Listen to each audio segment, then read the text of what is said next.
স্বামী বিদেশে থাকায় দেবর আমাকে ঘরে একা পেয়ে রাম ঠাপাল। শরীরের যত জ্বালা পোড়া সব মিটিয়ে পানি বের করে দিল।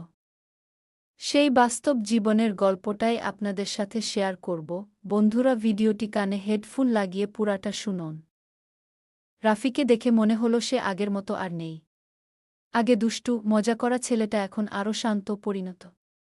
আমি জানতাম না কেন, তার চোখে তাকালে এক ধরনের আশ্বাস অনুভব করতাম।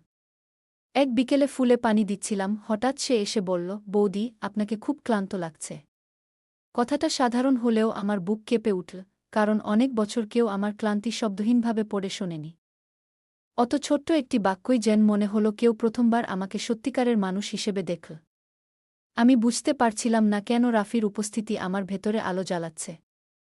রাফি বাড়ি আসার পর থেকেই অদ্ভুতভাবে আমার কাজের খোঁজ নিতে লাগল।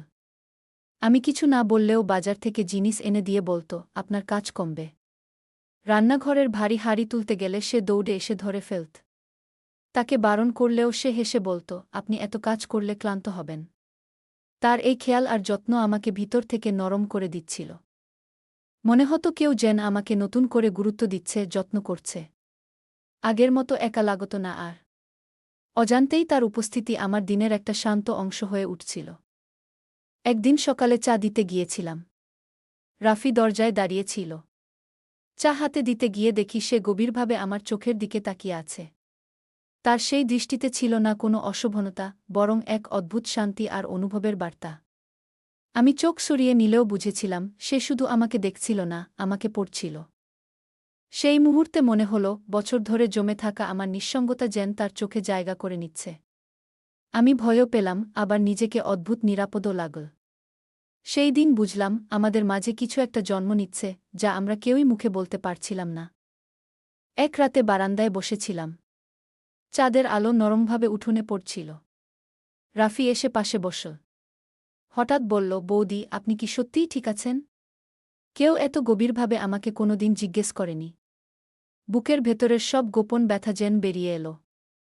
স্বামীর দূরত্ব, প্রতিদিনের পরিশ্রম, না পাওয়া ভালোবাসা, সব খুলে বললাম। রাফি শুধু চুপচাপ শুনল, একটাও কথা বাধা দিল না। তার সেই নীরব মনোযোগ আমাকে ভরসা দিল। প্রথমবার মনে হল আমি কারও কাছে সত্যি সত্যি গুরুত্বপূর্ণ। রাফি যেন আমার ছায়া হয়ে গেল। আমি মন খারাপ করলে বুঝে ফেলত, রান্না করতে কষ্ট হলে সাহায্য করত, কথা না বললেও পাশে দাঁড়িয়ে থাকত। আমার প্রতিটি কথাকে সে গুরুত্ব দিয়ে শুনত। মাঝে মাঝে বলত, আপনার হাসিটা খুব সুন্দর। আমি জানতাম না কেন এই কথা আমার ভিতরকে আলো ভরে দিত। রাফির সঙ্গ ধীরে ধীরে আমার মনের ভার লাঘব করছিল। এক সময় বুঝলাম আমি তাকে পাশে পেলেই শান্তি পাই। তার উপস্থিতি আমাকে প্রতিদিন নতুন করে শক্তি দিত। মনে হচ্ছিল সে না থাকলে দিনটা যেন ঠিকমতো কাটে না। বিকেলে বৃষ্টি পড়ছিল আর ঠান্ডা বাতাস বারান্দা ভরিয়ে দিচ্ছিল। রাফি পাশে দাঁড়াল। বৃষ্টির শব্দে অদ্ভুত শান্তি ছিল। সে বলল, আপনি চাইলে আমি আপনার সব কথা শুনতে পারি। সেই মুহূর্তে তার কথাগুলো আমার হৃদয় ছুঁয়ে গেল। আমি বুঝলাম কেউ যখন সত্যি মনের পাশে দাঁড়ায় তখন অনুভূতি নিজে থেকেই জন্ম নেয়া। রাফির দিকে তাকাতে গিয়ে নিজের ভেতর অদ্ভুত ধক অনুভব করলাম। মনে হলো আমরা দুজনেই নীরবে পরস্পরের দিকে এগিয়ে যাচ্ছি। কিন্তু সেই টান আমাকে একই সঙ্গে ভয় আর শান্তি দিচ্ছিল। একদিন বিকেলে উঠোনে বসেছিলাম। রাফি অস্থিরভাবে এদিক ওদিক হাঁটছিল। আমি কারণ জানতে চাইতেই সে আস্তে বলল, আপনি না থাকলে বাড়িটা ফাঁকা লাগে। তার কথায় আমি থমকে গেলাম। সে আরও বলল, আপনাকে দেখলে শান্তি লাগে। কথাগুলো সরাসরি প্রেমের নয়, কিন্তু তার অনুভূতি স্পষ্ট। আমি ভয়ে বললাম, রাফি, আমরা ভুল পথে পা বাড়াতে পারি না। সে মাথা নিচু করে বলল, জানি বৌদি। কিন্তু আপনি কষ্ট পেলে নিজেকে আটকাতে পারি না। তার চোখের সত্যতা আমাকে ভিতর থেকে কাঁপিয়ে দিল। এরপর থেকে আমার মন ভয়ানক দ্বন্দ্বে পড়ে গেল। রাফির ছোট্ট যত্ন, নরম কথা, গভীর দৃষ্টি আমাকে কাছে টেনে নিত, কিন্তু আমি জানতাম সমাজের নিয়ম আমাদের জন্য কঠিন। অনেক রাত জেগে ভাবতাম, ভালোবাসা কি সত্যিই অপরাধ? মানুষ কি অনুভূতির উপর নিয়ন্ত্রণ রাখতে পারে? রাফি আমাকে ভরসা দেয়। অথচ আমি সেই ভরসার সামনে নিজেকে দুর্বল মনে করি। মনে হতো আমরা দুজনেই কিছু অনুভব করছি, কিন্তু সেটা বলা যায় না। এই টানাপোড়েনে আমি প্রতিদিন ভেতরে ভেতরে ভেঙে পড়তাম। এক সন্ধ্যায় রাফি বলল, আপনি যদি দূরে থাকতে বলেন আমি থাকব। কিন্তু আপনার কষ্ট আমি সহ্য করতে পারি না। ওই কথাটি শুনে চোখে জল এসে গেল। আমরা দুজনেই জানতাম আমাদের সম্পর্ক কোনো সীমা ছাড়াতে পারে না, তবুও এই অনুভূতি সত্য, তাই আমরা সিদ্ধান্ত নিলাম দূরত্ব রাখব, কিন্তু মনের আলোর জায়গাটা রেখে দেব। আজও সে স্মৃতি আমার ভিতরে নরম হয়ে থাকে। আমরা কথা কম বলি, দূরত্ব মানি, কিন্তু সেই নীরব মমতা কোনোদিন ফিকে হয় না। কিছু অনুভূতি না বললেও চিরকাল বেঁচে থাকে। রাফিকে দূরত্ব রাখতে বলেছিলাম, কিন্তু সেই সিদ্ধান্ত আমাকেই দুর্বল করে তুলল। সকালে কাজ করতে গিয়ে ওকে এড়িয়ে চলতাম, অথচ মনটা খুঁজে ফিরত তার উপস্থিতি। বুঝলাম দূরত্ব রাখা শুধু কথায় সহজ, জীবনে নয়।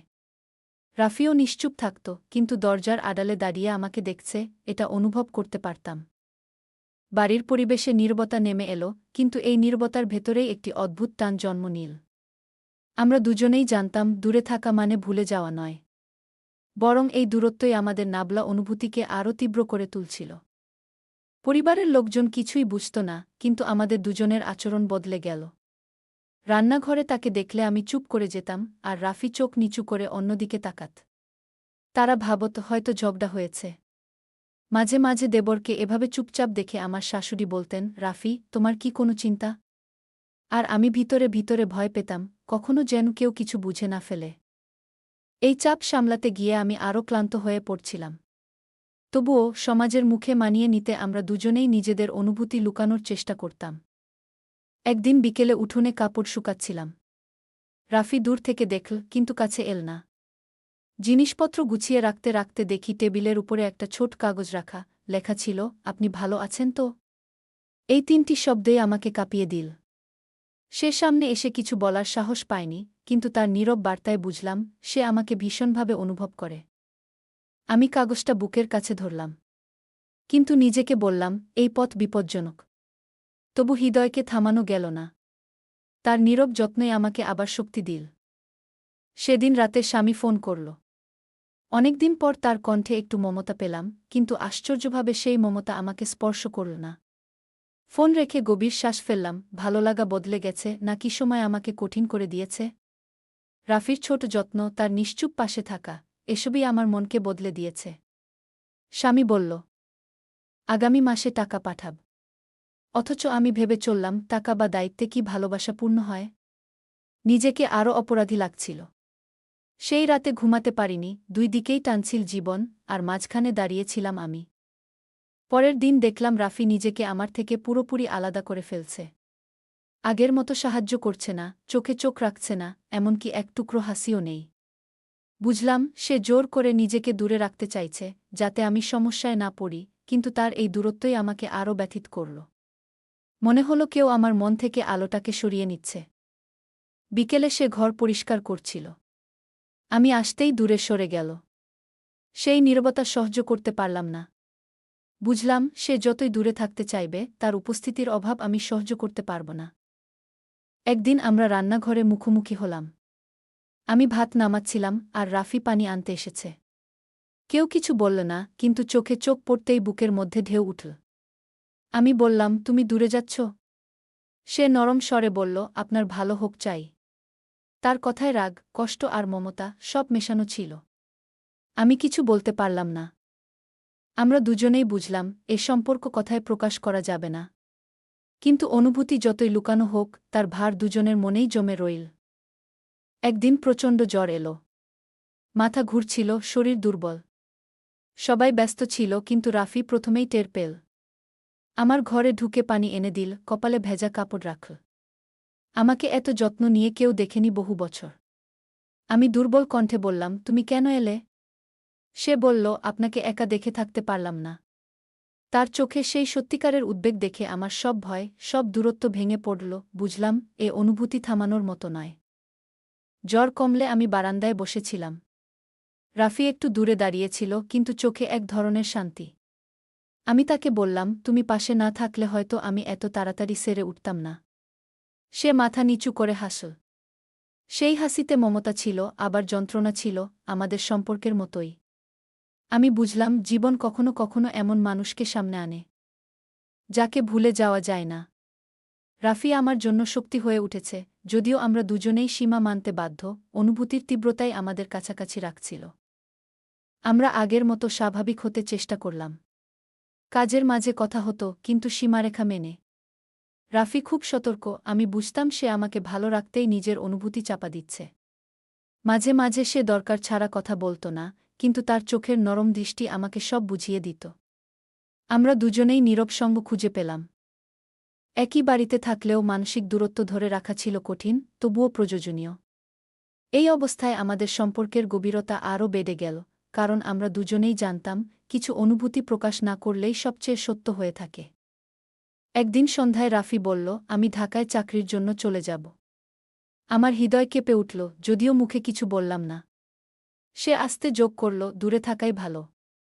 আপনার জন্যও, আমার জন্যও। আমি মাথা নাড়লাম, কিন্তু মনে হলো চারপাশ অন্ধকার হয়ে যাচ্ছে। সে চলে গেলেও আমাদের মাঝের সেই নীরব মমতা কোথাও মরে যায়নি। আজও জানালার পাশে দাঁড়িয়ে বৃষ্টির শব্দ শুনলে তার কথা মনে পড়ে, আমরা দুজনই সীমার মধ্যে থেকেও একে অপরকে অনুভব করেছি। এটাই আমাদের সম্পর্কের নিঃশব্দ, অমর সমাপ্তি। বন্ধুরা, গল্পটি ভালো লাগলে ভিডিওতে একটি লাইক আর চ্যানেলটি সাবস্ক্রাইব করে রাখবেন এমন মজার মজার গল্প শোনার জন্য।